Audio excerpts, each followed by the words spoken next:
about a month ago because the kid the coldest. I ain't changed, I stay the same and maintain it. Safe to say the kid get older. Forever gang, I'm never switching over. Made a lane and niggas can't get over. I can't mess with rappers, they be bogus. Rather get the pack and keep it open. Big dripper stand up in the ocean. Everybody trapping, we get lotion. He ain't 4PF, but he ain't got motion. Made a half a ticket, not promotion. Shout out Sushi Sweet and keep me rolling. But if we get the op, we gotta slow. Ride around with Drake, like we OVO.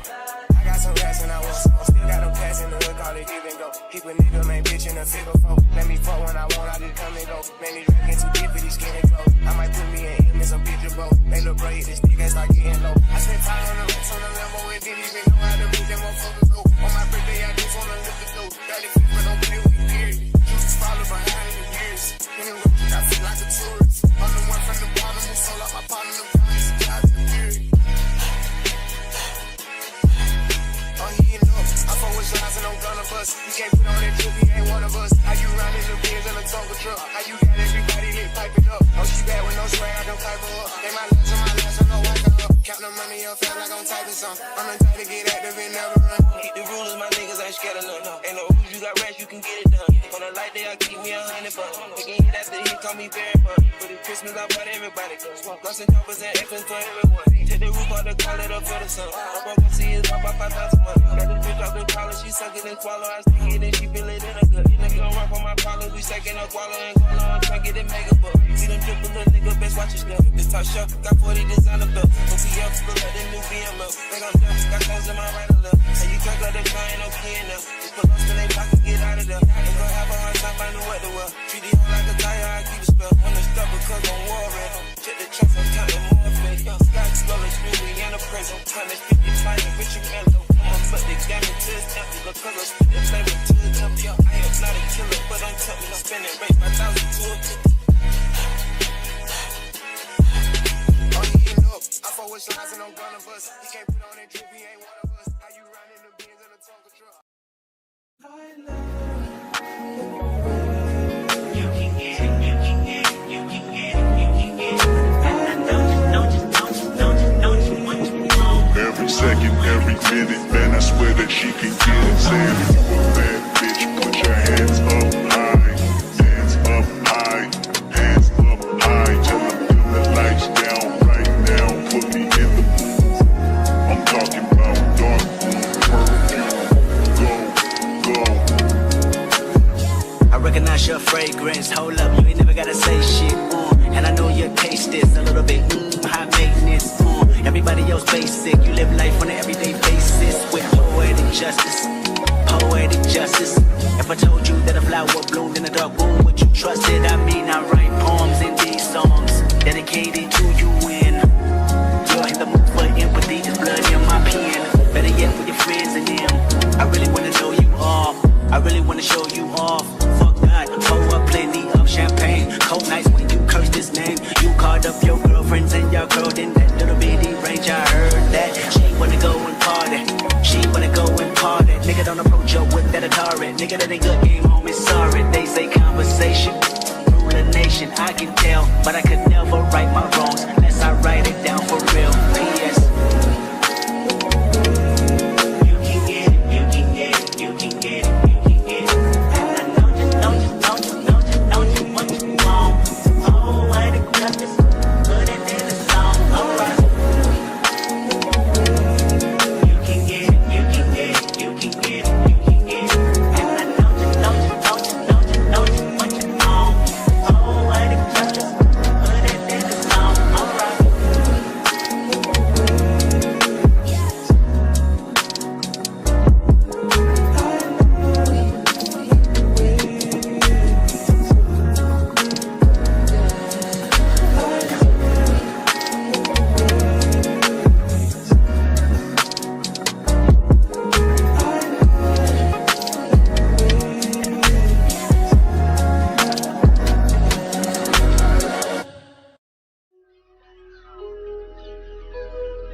Step out, get some and out, Set your edge out to some iceberg, you'll be heavy in my mind. Can you get the heck out?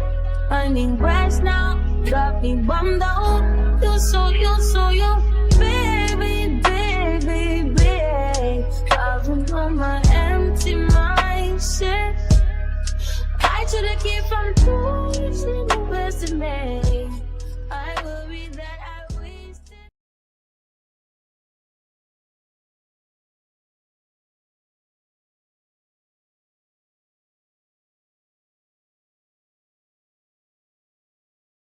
How did I not fix that?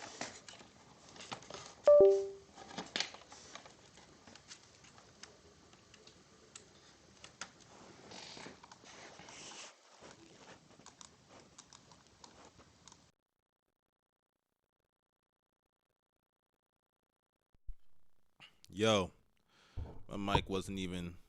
Oh man, my fault. Hey, y'all said the music was hidden. The music was hidden, bro. Y'all see this? The nigga still got this gel stuck. But what's going on, chat? What's going on, y'all? Your boy is back with another one. Man, so much going on in the community. It's so crazy because we were just talking about the Siakam trade. We were just talking about the Siakam trade. I was given some Siakam trade ideas, and it's crazy because I was getting some clips ready to post on the channel from the stream, and then, like, out of nowhere, Siakam gets traded. And I was like, whoa, what the hell? That shit came not out of nowhere because we already got the notification yesterday, right? I think right after the stream. Another ironic thing, right? After I talked about the Siakam ideas I had,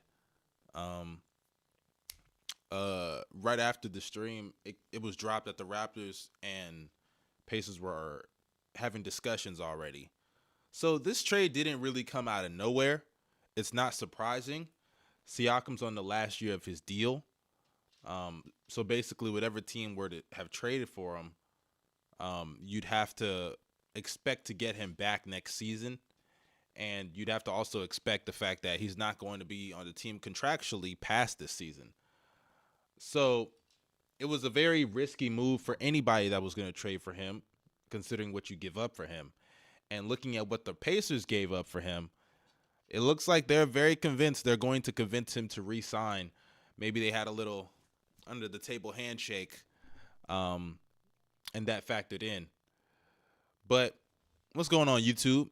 Your boy Mustard is back. We got another stream. We got another topic to talk about because this trade hit the NBA world. Like I said, it wasn't new. It wasn't out of nowhere. People did know about this trade before, or at least they knew the possibilities of this trade. This was something that was kind of discussed beforehand, like just over the course of the season, from when the season started, because Siakam started off playing so bad. People knew he had a 1 year left on his deal. There were a lot of reports in the offseason about Siakam not being on the best of terms with the organization, all of that stuff. But now it looks like Siakam's time with the Toronto Raptors has come to an end, I should say. So that's what we're here to talk about. If you're new to the channel, make sure y'all press that subscribe button and that bell for post notifications. We are on the road to 100K this year. I'm trying to hit that. I will hit that, by God's grace, of course. So make sure y'all do those things and like up the stream. We had 55 people, so enough people for me to really start getting into my thoughts on this trade, the winners, losers. Oh man, not again. So make sure y'all drop a like and do all that fun jazz down below. And obviously super chats are welcome. If you drop a super chat, you will automatically be read. Memberships are available as well. There are benefits that come with each and every stage towards it. So make sure you guys take care of all of that to show some support to the channel.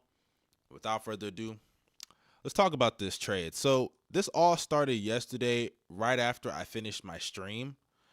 And here it is yesterday. This is what was reported. I even responded to it on Twitter. Here was the first notification. It was breaking news. This was reported from Sham, so you know it's breaking. But it was basically them saying, let me move this over. But yeah, they were basically saying that the Raptors and Pacers were discussing a trade that would send Siakam to Indiana for 3 first-round picks.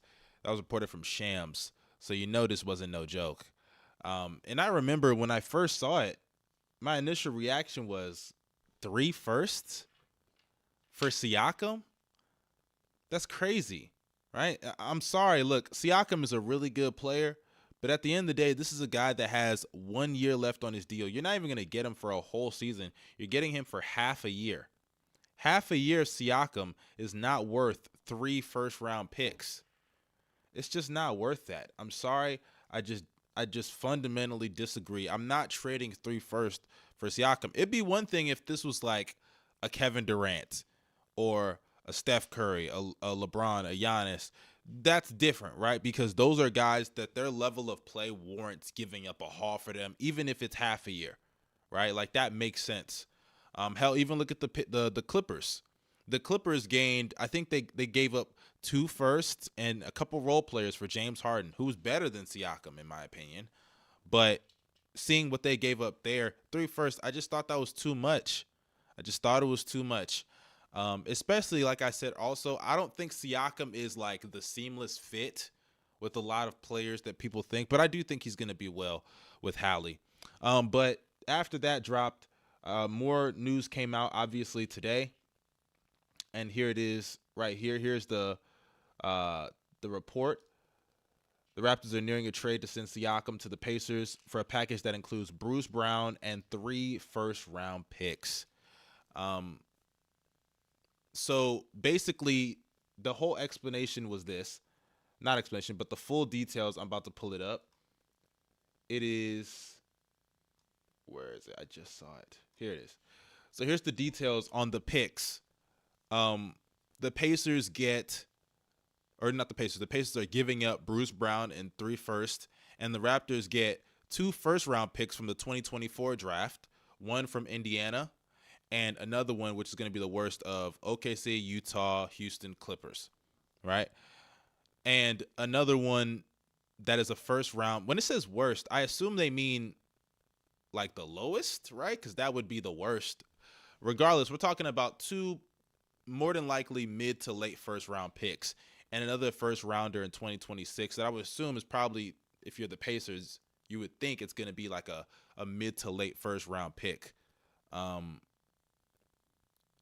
then in 2026, that's what the year it is, and it's protected top 4. Okay, I'm seeing notifications that the Warriors assistant coach just died. Are you serious? That's what this was?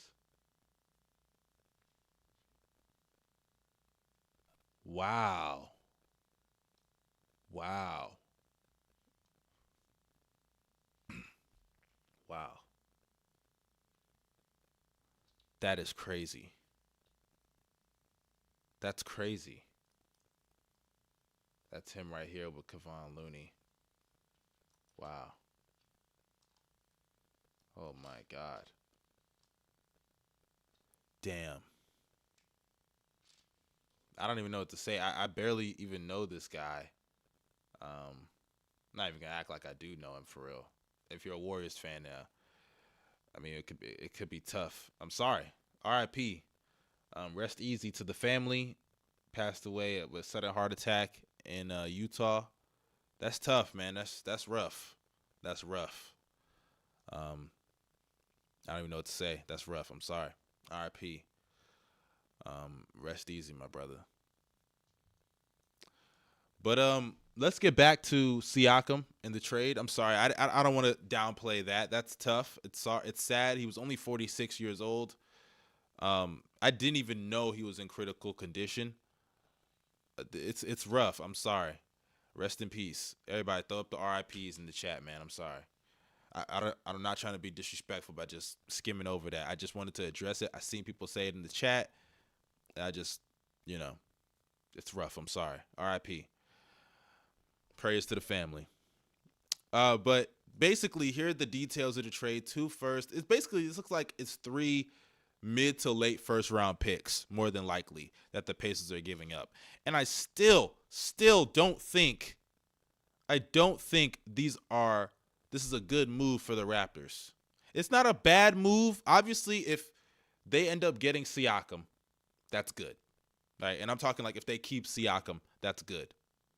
But I just don't see what is to gain from trading for a player that more than likely puts you in the same spot you were before, right?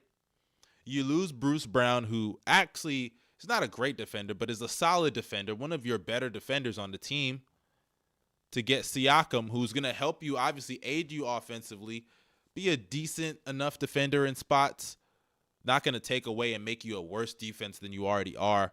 But my point is, how much does this move the needle?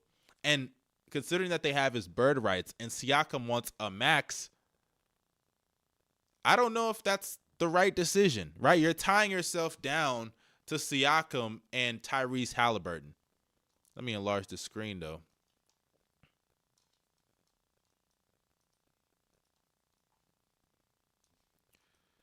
Yeah, I don't know if this is the right decision. Let's talk about the Pacers first, and then I'll get to the Raptors. Look, this is just my initial reaction. I could wake up, I could read more news tomorrow, talk to more people, Raptors, Pacers fans, and just get more insight on the situation. But for the Pacers, I'm going to give them a B-. The reason I can't give them an A is actually, I don't even know about B-. I'm going to go C+ for now. C+.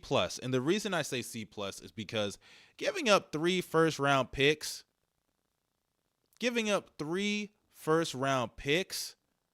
I think is crazy. I think that's crazy, bro. No, I got scenes, Trey. I didn't feel like setting that shit up right now. Well, I do it a lot. I need to stop being lazy. The point is, giving up 3 first-round picks is just crazy to me.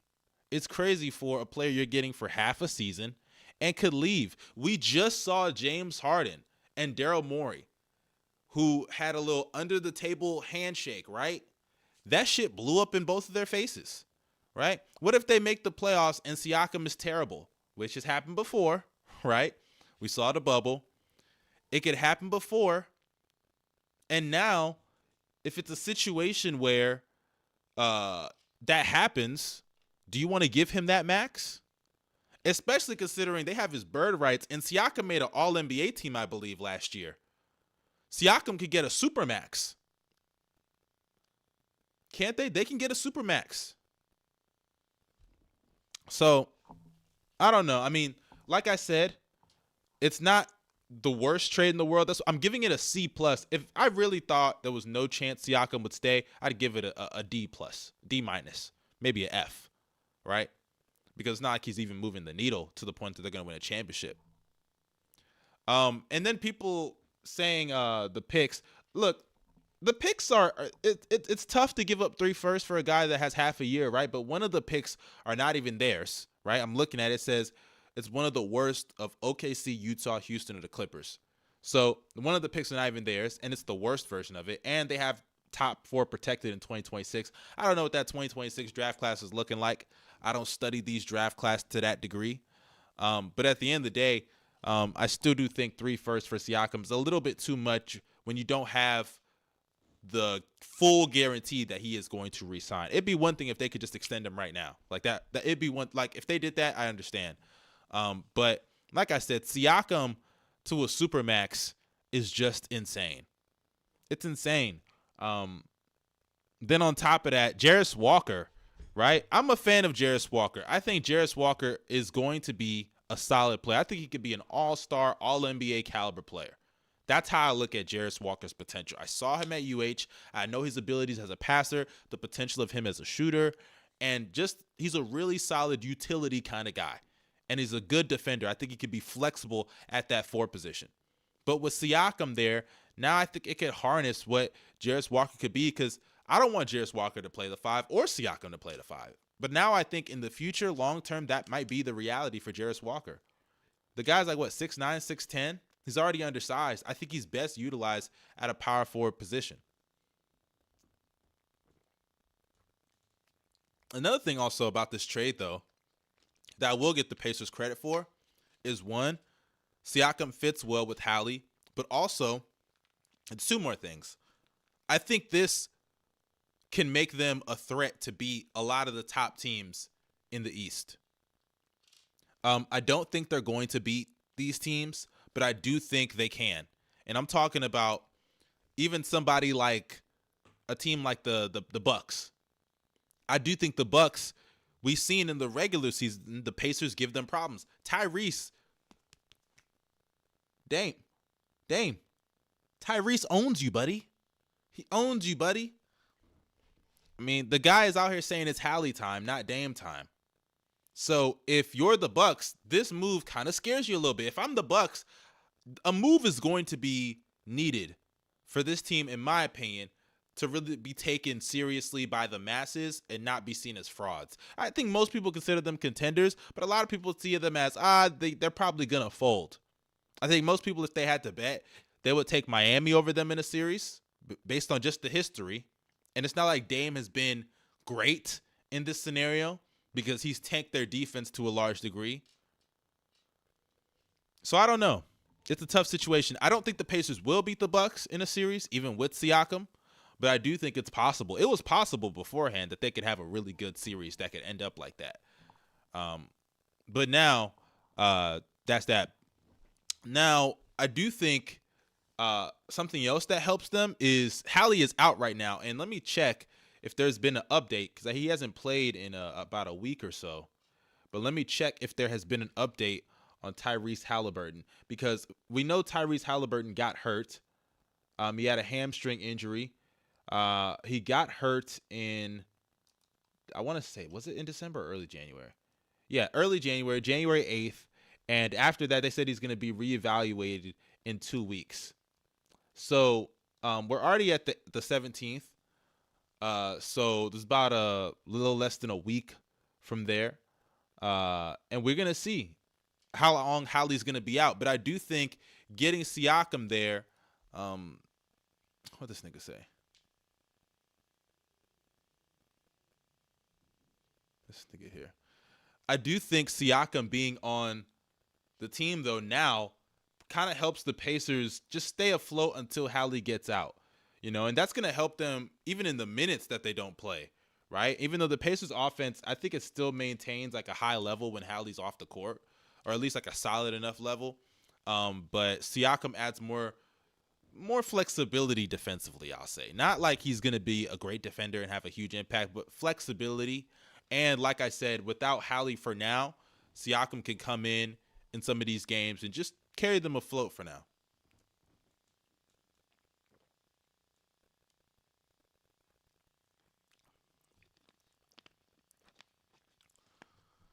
So, like I said, I'm going to give it a C+, at most a B-, because there's no guarantee Siakam's going to stay. You gave up not a lot, but you gave up a lot of draft capital. I'll just say that. And you never know what those picks could turn into. And at the end of the day, their ceiling is kind of the same. At most, we're talking about a second-round exit team. They should have gone for players that were going to help them defensively. Offense is not what they need. They are already a great offensive team. Of course, when you get to the playoffs, you want to have as much star talent, superstar talent as you can, right? And Siakam is a star player. Going after him, I get it. You want to pair somebody with Hallie, right? So you can have your little duo.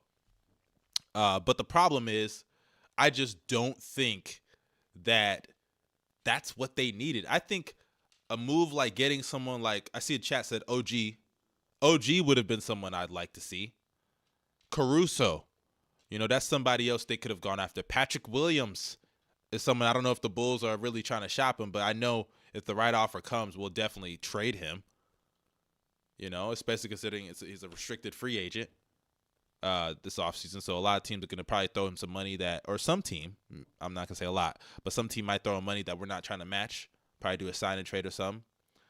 But the bottom line is, I don't think Siakam's what they needed, but it is something they could obviously use to be better. They're a better team than they were yesterday. So I'll give them a C+, leaning on B-. Now, let's talk about the Raptors side. And there's not too much to say other than the fact that Masai Ujiri has been making moves. They're tanking. They're not tanking. Maybe they probably are, but they're making moves. They're blowing this thing up. They're blowing this thing up. And I'm going to pull up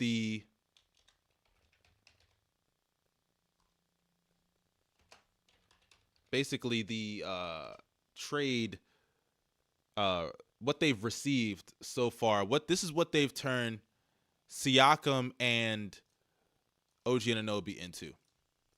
As you can see right here, they've turned them into Emmanuel Quickley, RJ Barrett, Bruce Brown, Jordan Nwora, Kira Lewis, who I think, they got from New Orleans. New Orleans was also involved in this trade. They got something, I can't remember, but something minuscule. 3 first-round picks and a second-round pick. I think this is not bad. I think this is solid. These are decent returns to really start off this rebuild process, this next phase in Raptors history with Scotty Barnes as the face of their franchise, or at least trying to see what you can get from him and maximize with him as the face of the team.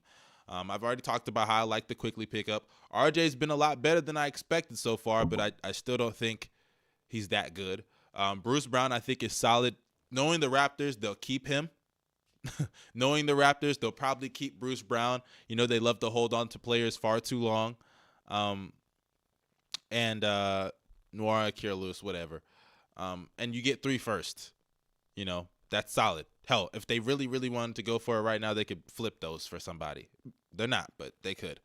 But yeah, I like this. I like this trade for the Raptors. I'm gonna give the Raptors in this.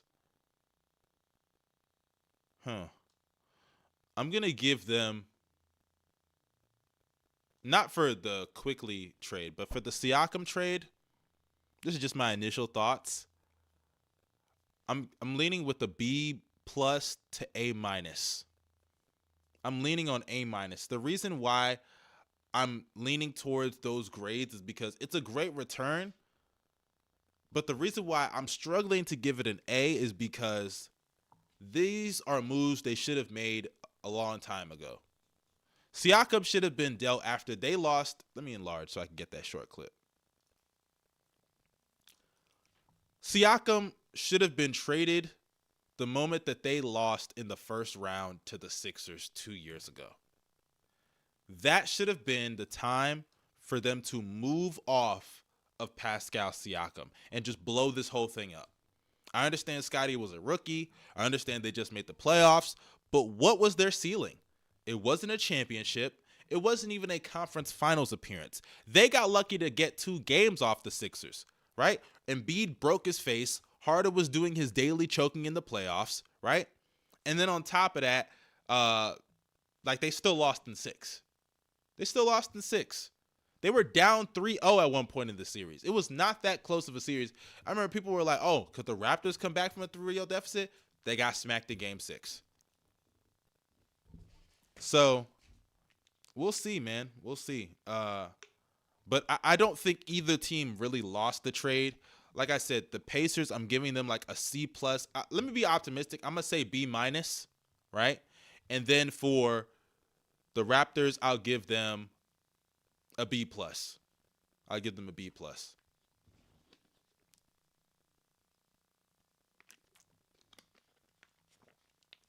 But chat, I want to know what you guys think.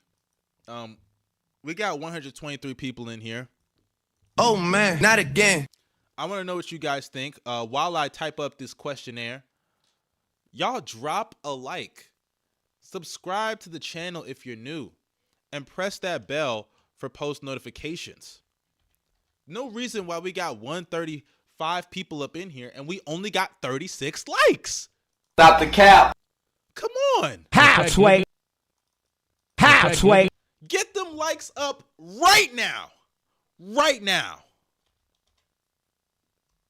Come on, that's unacceptable. But I'm going to drop the Q&A. I want to know what you guys think. Who won this trade?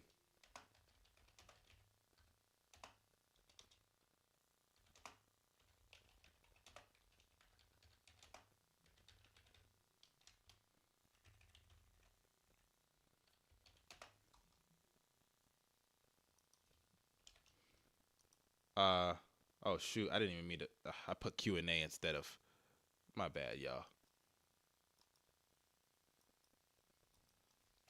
I meant to put a poll.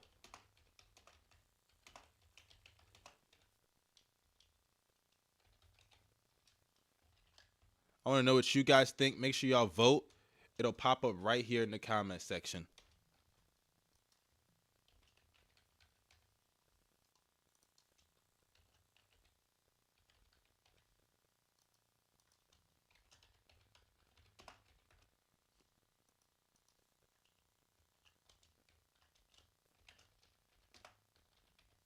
There you go. Y'all go and vote. The poll is right there. I want to know, who do y'all think won this Pascal Siakam trade? You can vote both. You can vote Raptors. You can vote Pacers. Or you can vote nobody won. I want to know who y'all think won this trade. And obviously, you guys can comment why or why not you think a certain team won or didn't win. But in the meantime, I want to show you guys something also. Let me pull it up here.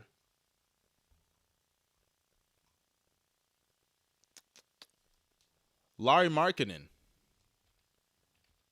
Because I think the window, or actually no, before I get to that,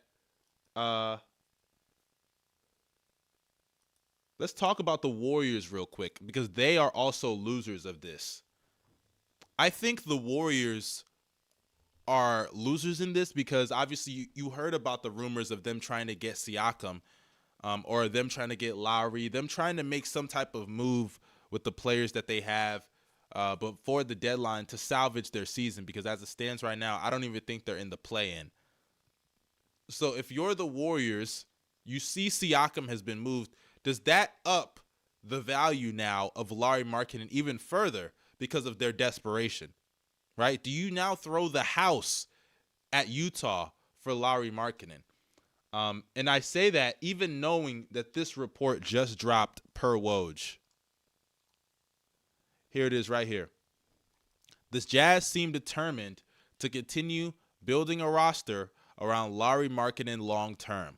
Markkanen is a strong candidate to have his contract renegotiated and extended by Utah this offseason as the new face of the franchise. This, I think, is very interesting, right? Because people are saying, oh, they need to trade him. Why are the Raptors being so stingy? Not Raptors, but why are the Jazz being stingy? But, like, one, let's pull up Lauri's numbers. Lauri is having a phenomenal season again. He should be an all-star this year. And the Jazz are winning games. Here it is right here. Here's Lauri's stats. 24 points a game, 9 rebounds, 2 assists, a steal, a block, 50% from the field, 40% from 3, 88%. This is basically copy-paste of last year. And he's doing that on what true shooting? Probably the same as last year, 65% true shooting. And if you look at the Raptors, right? Not Raptors, the Jazz. This is them over the last 16 games. They are 1, 2, 3. They're 13-3 over their last 16 games. Right now, they're 22-20. They're 9th in the Western Conference. They've been on a tear, absolute tear over their last 16 games. And Lauri, of course, putting up great numbers, 50, 40, 90, basically. And if you look at this, right, they've beaten Miami, Dallas. They destroyed Dallas. They beat Philly, Milwaukee. They stomped Milwaukee with or without Dame. They stomped them. And they beat Denver back-to-back. Milwaukee win and Denver win. And they beat the Lakers, which actually, beating the Lakers, it doesn't move anything. But yeah, these are big wins that they have. So if you're Toronto, or not Toronto, if you're Utah, Why would you trade Lowry? Honestly, why would you? Why would you? Okay, let me address this clown in the comment section real quick. He said, I've yet to see you make a video bashing Luka about missing the play-in or playoffs last season. Seems like all your negativity is towards black players. What's up with that? Do you hate your own?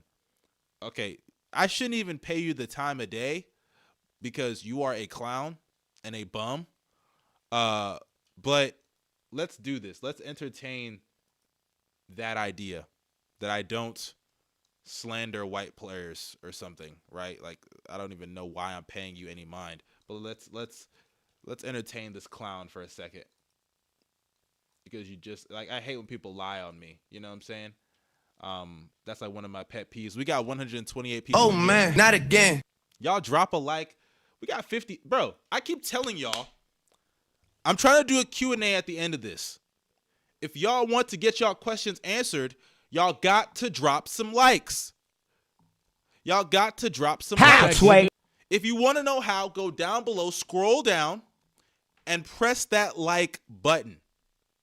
If we get to 100 likes in the stream, I got you guys with some likes. I got you guys with some likes. Okay, this guy is a clown. He said if Luka's a playoff riser, but he blew a 2-1 lead with 3 home games left against the Clippers, if that was a blacker player, you would call him a choker. You're a clown. This is literally a clown. That's insane. That's crazy. But let me prove this dude wrong so he can shut the fuck up. Don't block him, mods. Don't block him. Let's not block him. I'm gonna pull up because I critiqued Luka last year, and it's crazy whenever people just say things that are just factually incorrect. You know what I'm saying? I be getting on dudes. And I don't understand why we do this. But here it is right here. I like I said, I hate that I even have to address him, but he always shows up in my streams. I'm not gonna ban him. A blacker player, by the way, is crazy. Like, are also calling me colorist too? Is that what you're saying? But here's oh, that's an ad. Is back with another video, and of course, This is back when I was doing the voiceovers. But here it is right here. I talked about Luka. I brought him up. and Dorian in the hot seat because his performance this season the ideal build away. Luke the hot seat because his performance this season was completely unacceptable. And by the way, Luka, I gotta say something here. I understand you don't have the ideal build of a great defender, but that still is no excuse for not showing consistent effort on that side of the ball. Whether you're on the ball or off, you're a cone, bruh. And the Luka Doncic stuff is cute, but let's be serious. You need to get in shape. This chubby cheeks bullshit that you be on, it's gonna hurt you in the long run, bruh. You were my pick for MVP. You made me look like a goofball. You ain't even make the play-in, bruh. Step it up next year and come back better, man. You got people in the media, fans, everybody around the community questioning your greatness now. So what you gonna do about it? Bitch and moan like a lame ass nigga? Cause that's not the guy you are. You're the guy that got them to the conference finals just a year ago. You're the guy that was cooking Kawhi Leonard and Paul George in a playoff game in your sophomore season in the bubble and hit a game-winning shot in the playoffs. You're Luka motherfucking Doncic. Moving on to the next disappointment I have down. Okay, so I think we've debunked the fact that I don't critique white players.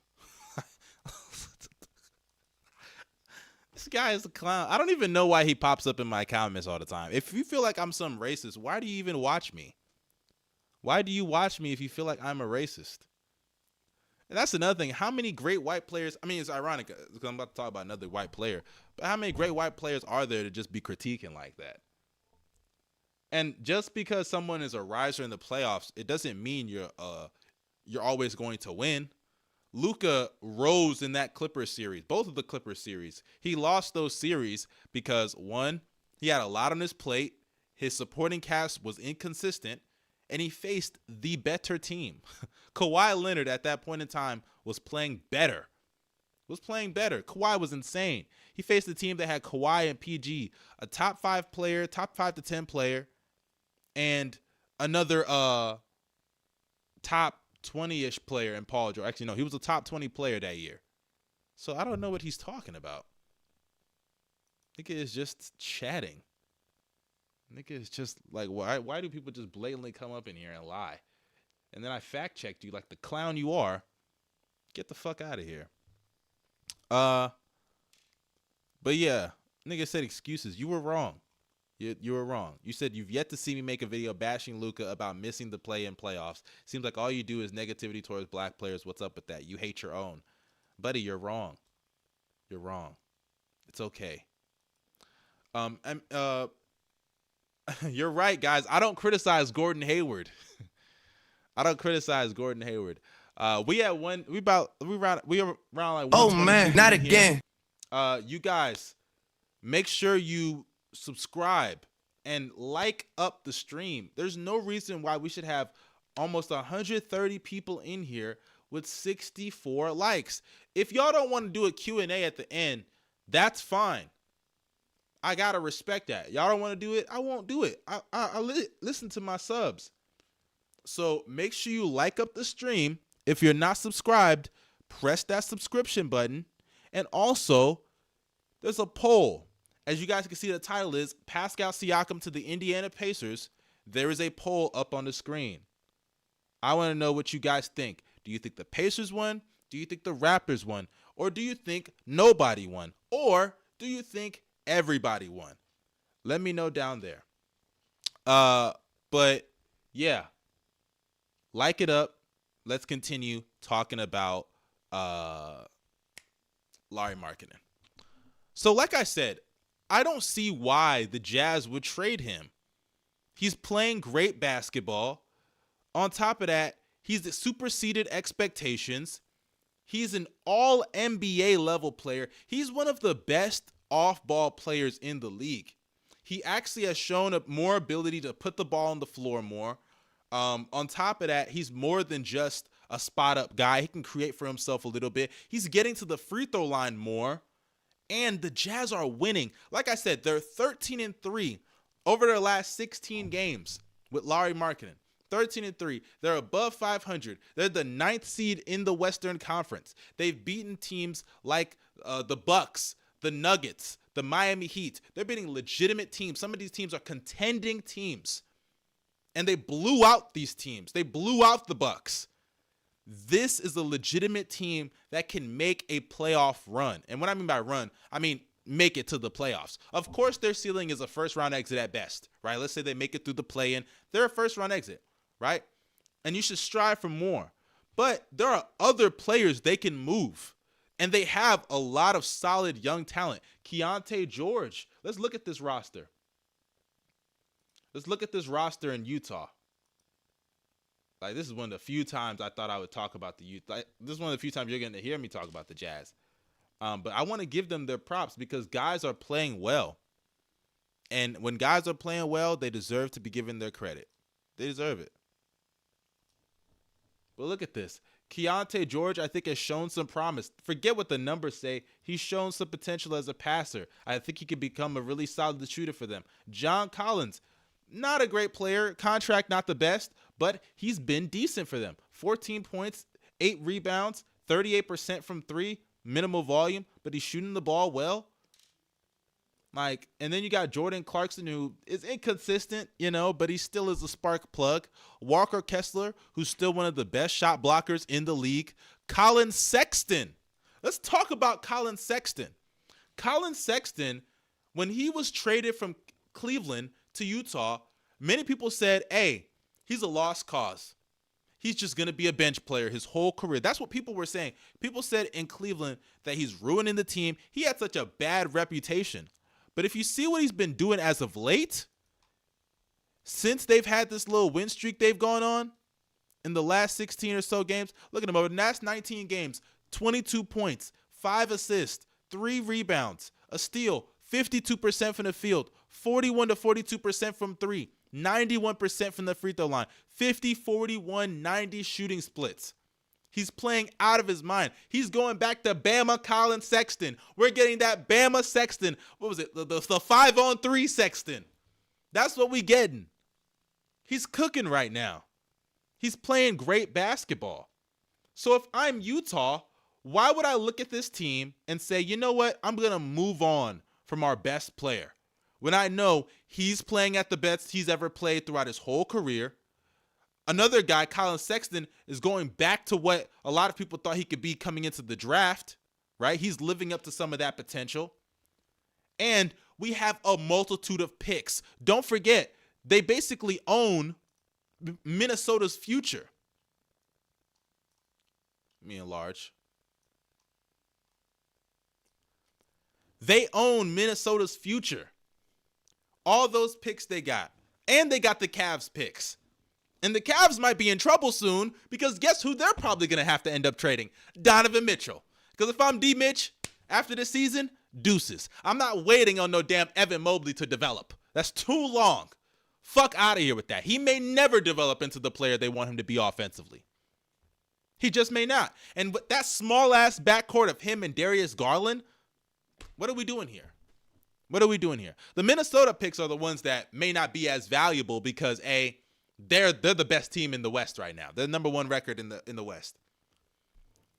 But nah, man, like, if I'm Utah, why would I trade Lowry? And that then leads to the ultimate point. If you're Golden State, you're kind of stuck right now.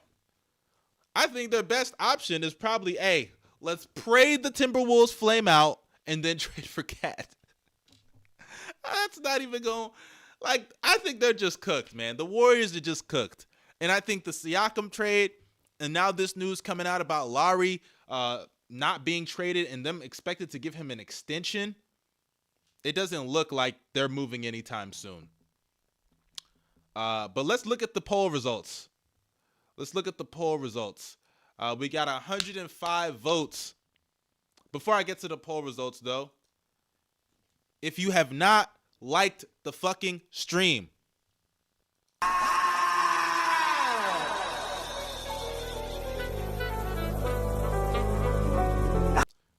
like it up, nigga. Like up the fucking stream right now. Like it up. 131 people in here, 72 likes. We can do better than that. Yes, we can. Yes, we can. Yes, we can. 135. Oh man, not again. Appreciate the 135 people up in here. But we gotta get those likes up. If y'all want a Q&A at the end, because I want to answer some questions. I want to know what you guys want to ask me. I know y'all want to ask me some things about this trade. Not only the Siakam trade, but all these other moves that's going on. If y'all want to know some of my thoughts, or you can ask me anything. You can ask me about the NFL. If you want to ask me about the divisional round, you go ahead and do so. If you want to ask me about hockey, soccer, Pele, Messi, whatever, Hose, SZA, Cali, Ice Spice, whoever, whatever, like up the stream. Like up the stream. Like up the stream. So y'all go ahead and do that. But now looking at the results of the poll, ladies and gentlemen, winning the Siakam trade, according to you guys, 33% of y'all say the Pacers. 25% of y'all, this is out of the 105 votes, by the way, 25% of y'all say the Raptors won. And 22% say both won.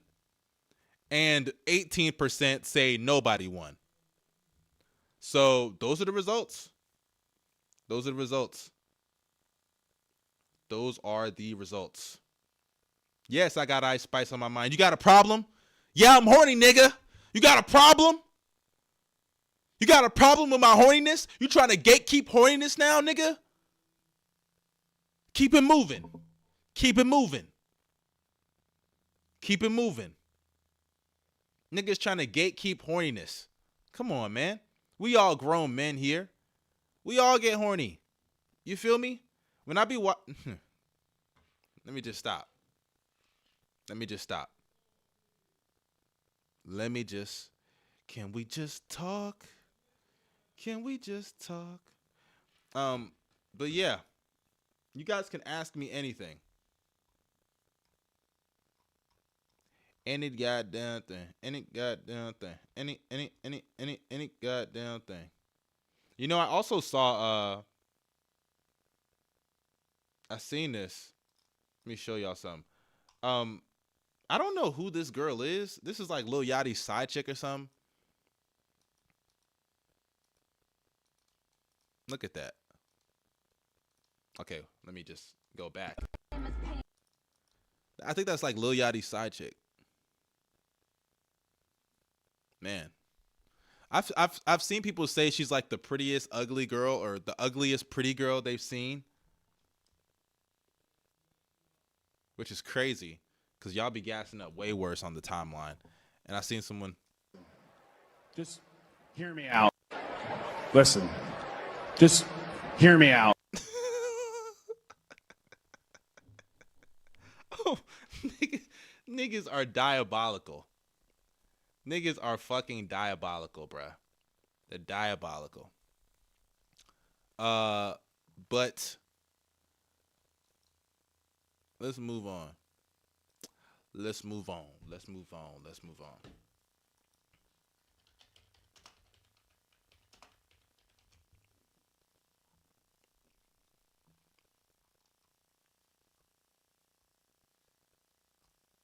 Y'all want to do some start bench cuts? Because there was a start bench cut that I wanted to address. A specific one. Accidentally clicked on a video. Where is it? I just saw it earlier. Let's go through some start bench cuts.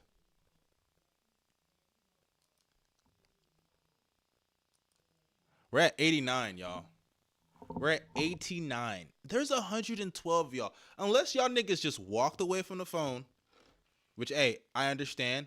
You feel me? Maybe you just trying to listen to it while you're in the shower, or you're listening to it while you're doing so-and-so. But if you are listening to it, make sure y'all like up the stream. Like it up. Because I want to do a Q&A. I want to interact with my brothers and sisters out here. My brothers and sisters in Christ. You feel me? We had 90 likes. Y'all just need 10 more. Just need 10 more likes for y'all to get to the Q&A. Because if not, I'm going to wrap up the stream. Just 10 more. Someone said, I'm usually doing the dishes when I stream. Hey, I appreciate that. If I'm the dishes pastime, I fuck with it. I fuck with it for sure. Let's see. I'm scrolling through. I'm seeing. Why are these the start bench cuts? Usually they got a way. Okay. Nah, that one was bad. It was about coaches. I seen one. Actually, let's do this. Let's do this. This one is not bad. Start bench cut between these three players. Right here. Let me put it on the screen. LeBron, Kawhi, KD. I feel like we see these a lot, but let me just answer this one. Currently, this is a tough one, right? Because in a playoff series, fully healthy, it's between LeBron and Kawhi for me. I think the playmaking value of LeBron is too much to pass up, even though there is a scoring gap between LeBron and KD. In the playoffs, KD's lack of rim pressure, I think is going to be an issue. And then Kawhi is just a different beast in the playoffs as a scorer. He's just insane. And he's the best defender out of the three, even at this stages of their careers. So I'd start. Man, this is so tough. Right now, this season, let me go. Let me pull up the numbers because I don't even know if I were to compare, right? Because LeBron's actually having a really solid season, right? Like, he's actually playing well. Even despite, you know, the Lakers just dropping games like flies, LeBron's actually having a really solid year.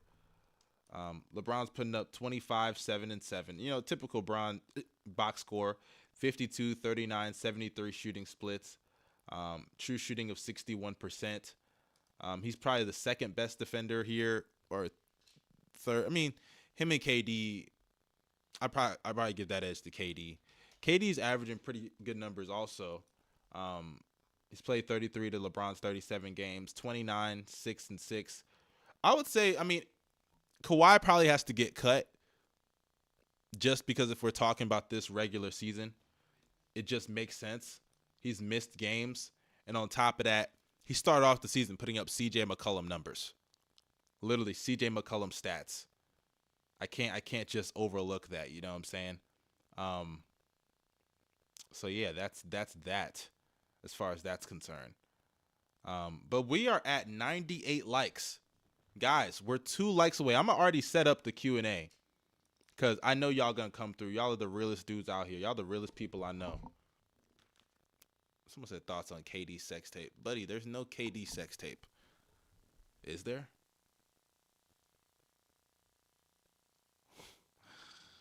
Let me not do that. But let me drop the Q&A because it looks like we've hit the 100 likes goal.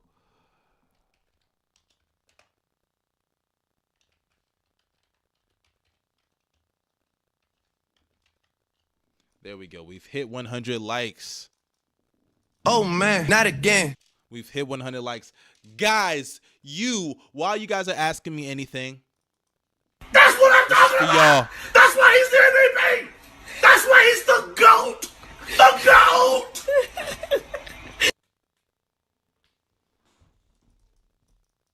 That's what I'm talking about. That's why he's the MVP. That's why he's the GOAT.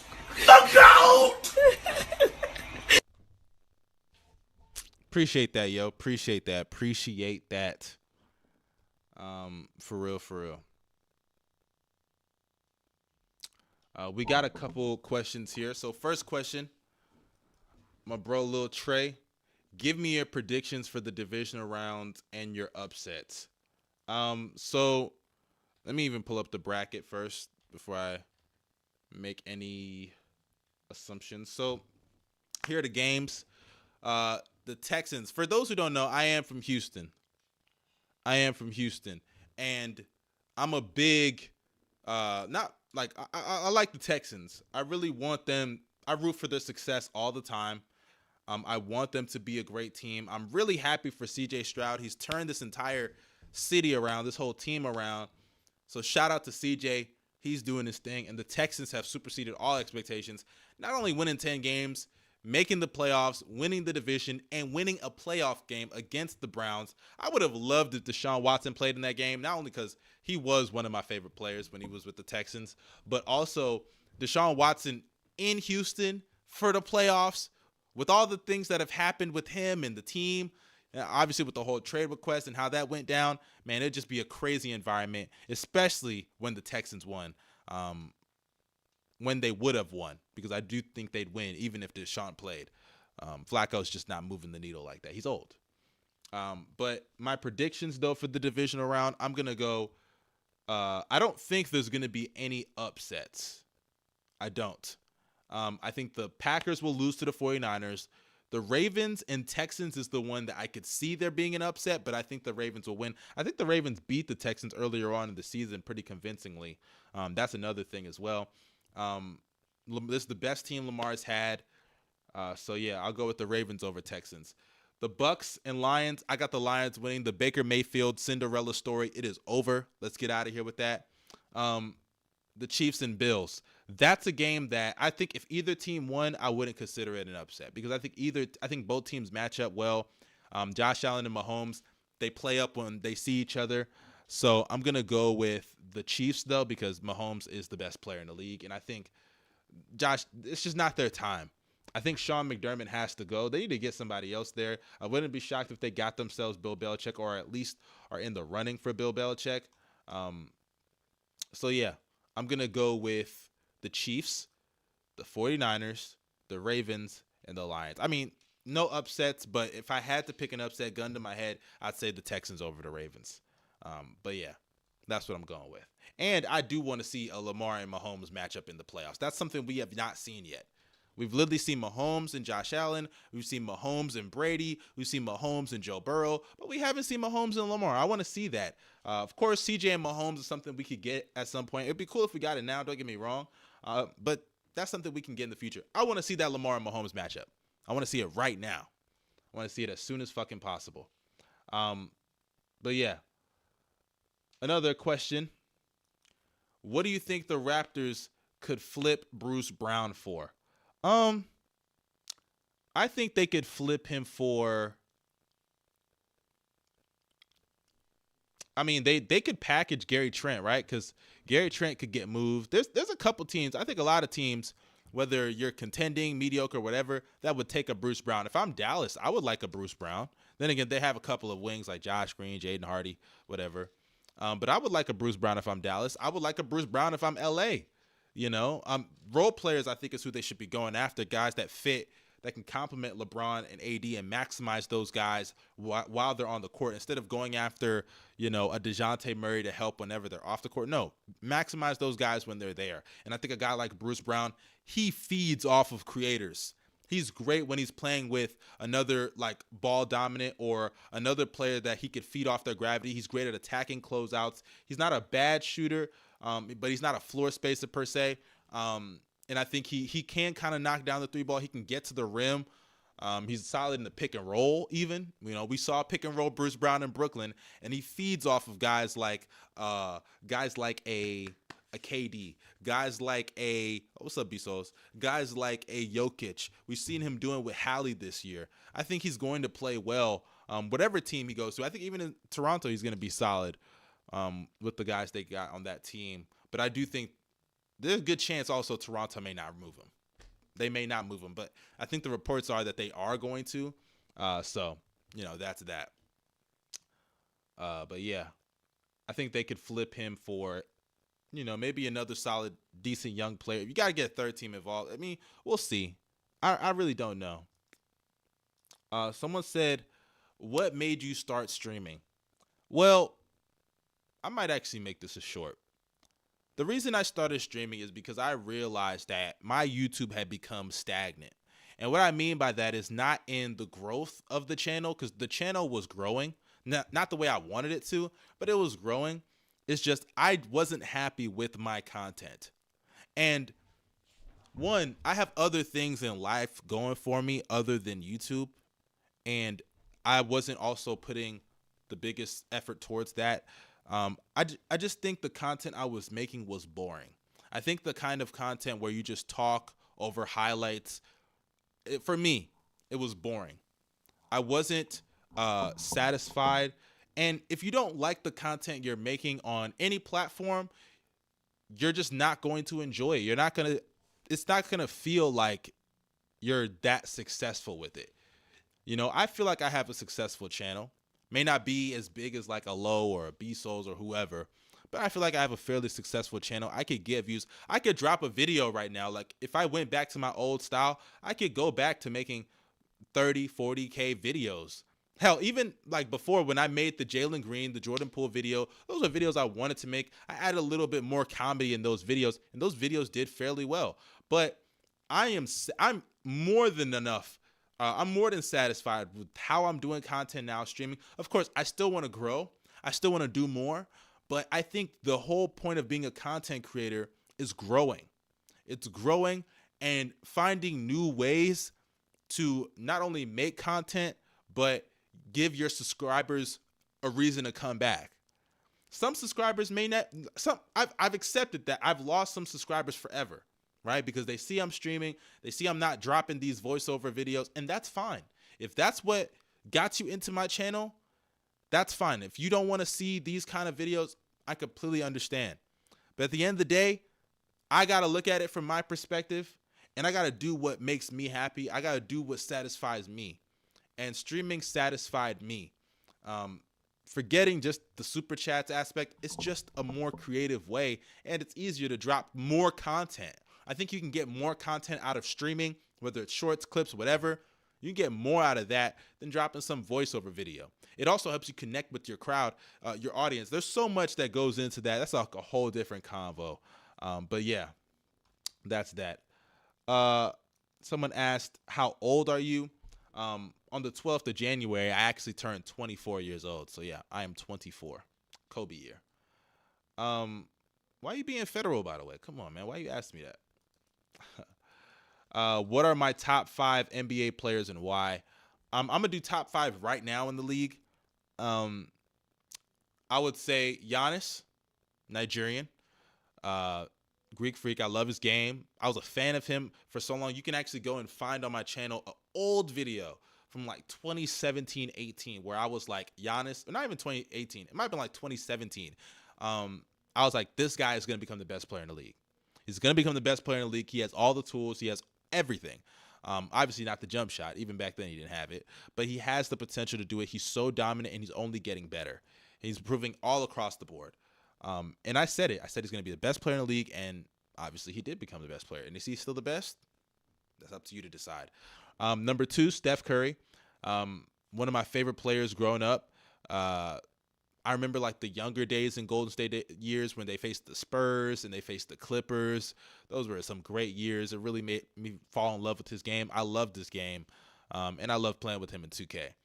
So yeah, Steph Curry, that's another player. Another one of my favorite players in the league. I would say, I mean, he's in the league, but, let me not use Oladipo. Oladipo is one of my favorite players also. Like, he had a great peak season. But outside of those two, I'm going to go LeBron, right? Because he is the greatest ever. I love LeBron, part of my childhood. I'm going to go, I'm going to give some younger guys. I'm going to go Luka. I love Luka's game. I love what he's brought to the league. That white sauce is crazy. You feel me? Pause. That was crazy. But I fuck with Luka. Luka's my guy. And let me see. My fifth favorite in the league right now. Let's go with Tyrese Halliburton. I love Hallie. Hallie's my guy. I would say LaVine. But there are things that have happened with LaVine over the last year that I wouldn't say it's made me not like him, but it's less. It's a little less now. But I'm gonna go with Hallie. Y'all know I fuck with Hallie. He's better than your favorite player, by the way. Let's go to another question here. Who do you think has to be the second best player in OKC? It's a pretty broad question. I assume you mean for them to win a title or something. I would say Jalen Williams.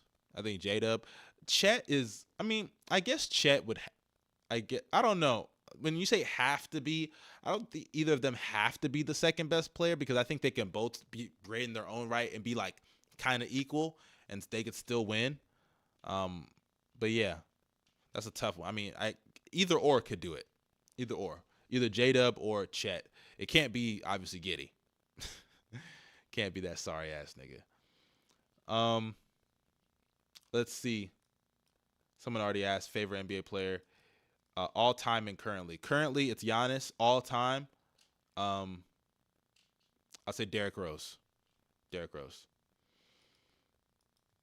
Why don't you ever talk about my Hornets? Brandon Miller and Bridges are hooping. Well, Miles Bridges, there's a reason I don't talk about him. Come on now. You guys already can put 2 and 2 together there. And Brandon Miller, I talked about Brandon Miller actually on the last stream. Brandon Miller's been better than people expected. I didn't think he'd be that good, or at least warrant him being over Scoot in the draft. I thought Scoot should have been picked. I thought long-term he'd be better. But, even though Scoot's been playing better, Brandon Miller started off the season really good. He was hooping. And he kind of tailored off as of late, and I know he's hurt. I think he got hurt recently, but I still think Brandon Miller is going to be a really good player. When I watch him, I see some PG in his game a little bit. I see the smoothness. I see obviously the defensive potential is right there, the length, the size, all of that. Pause.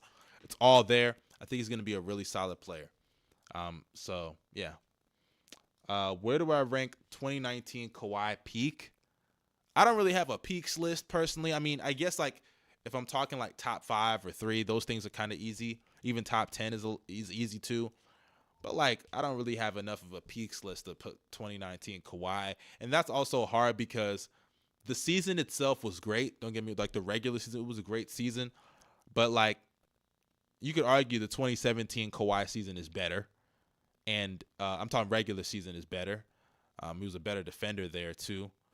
But the playoffs just take it to a new level. So if you're combining, it's tough. He's not touching a lot of guys just because the regular season it's not as good as other guys. Like for example, 2020 Giannis, right? 2020 Giannis in the playoffs versus 2019 Kawhi, it's not even close. Kawhi's better.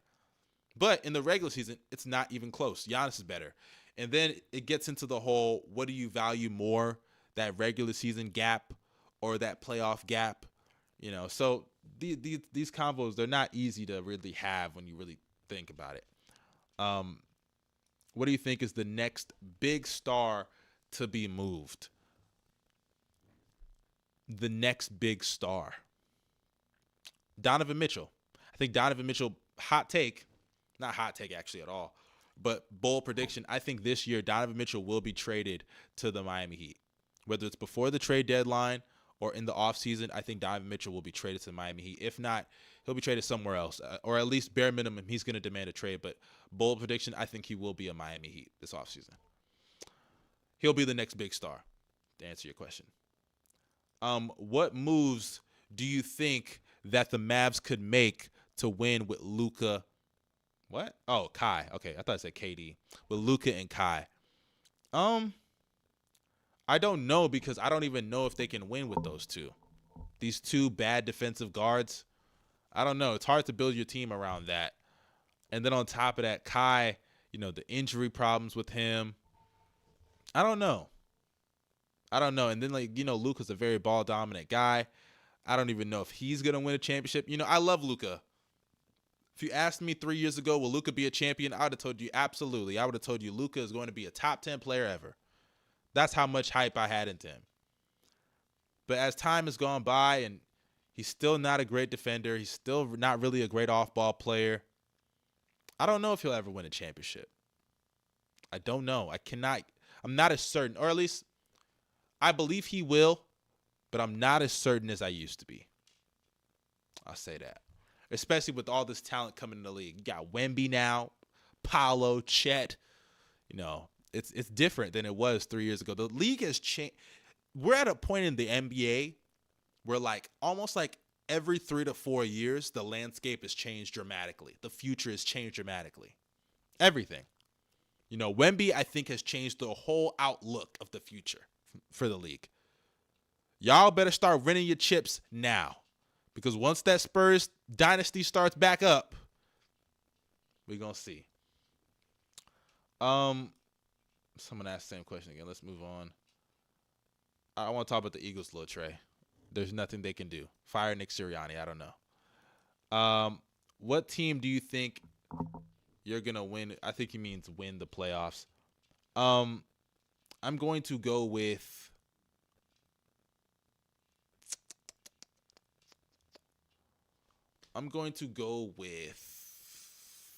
the Nuggets.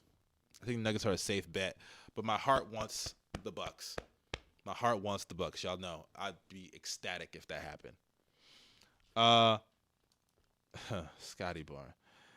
Scotty Barnes fanboy. Can LeBron still be better than MJ when he has less rings, MVPs, Finals MVPs, scoring titles, DPOYs, and worse advanced stats? And LeBron had the 2011 Finals. The advanced stats, they played in different eras, so I don't really know why you're putting stock into that. I don't trust accolades as the only source of all-time greatness. I look at how good they were at their best. I think LeBron was better. I think defensively, MJ he did not deserve a DPOY. I don't think any guard has been really DPOY level in hit. Well, I'm sure you have exceptions. Don't get me wrong. But I don't think he should have won that DPOY. You're in a league with Hakeem Olajuwon and you're winning a DPOY. That's just dick suck. Even Scottie Pippen. Scottie Pippen should have won a DPOY. Or at least he had a better chance. He should have had a better chance than Michael Jordan. I think that's just a narrative thing for Jordan to win that.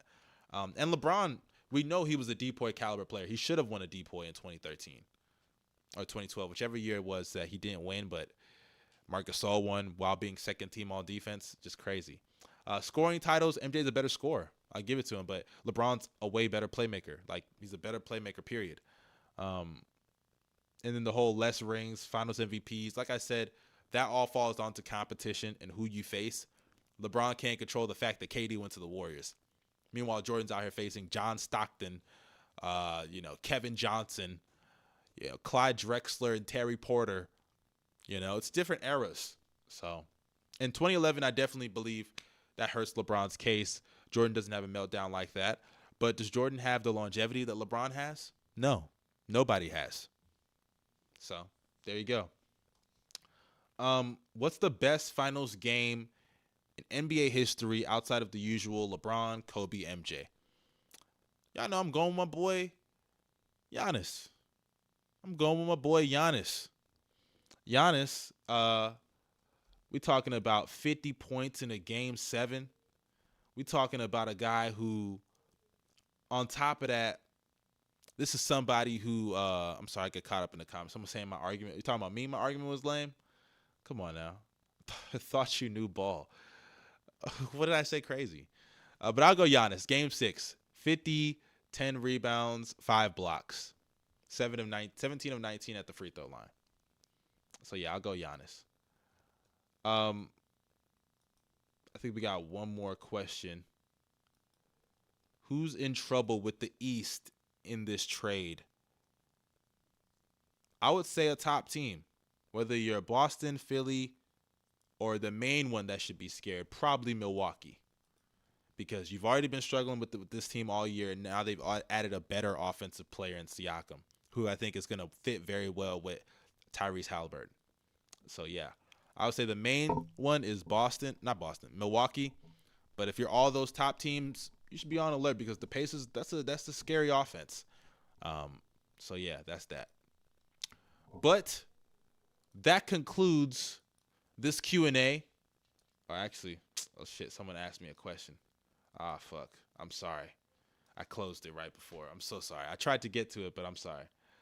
But that whoever just asked the last question, if you could drop it in the comments, I'm so sorry. I was going to get to it.